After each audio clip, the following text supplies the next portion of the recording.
কালের খাবারটা তো সবার সাথে শেয়ার করলাম। এখন দুপুরে খাবারটা রেডি করতেছি। মা তো বাড়িতে নাই, মা বোনের বাসায় আছে, সেজন্য নিজের রান্নাটা নিজেই করতেছি। বাবার জন্য সব কিছু রান্না করা আছে, ফুলকপি আলুর তরকারি আছে, ডাল আছে, সেজন্য বাবার জন্য আর কিছু রান্না করব না। এখন নিজের জন্য একটু নিরামিষ তরকারি রান্না করতেছি, শীতকালীন সবজি দিয়ে, টমেটো দিয়ে, অল্প একটু মশলা দিয়ে রান্না করব।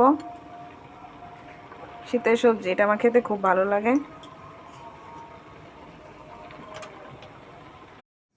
রান্না বান্না শেষ, এখন খাবার পালা।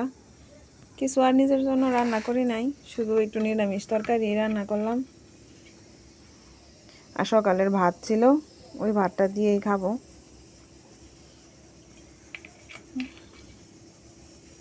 ধোয়া উঠতেছে, আবার একটু ঘিও ছড়াই দিলাম এটার মধ্যে। দেখি কতটুকু খাইতে পারি।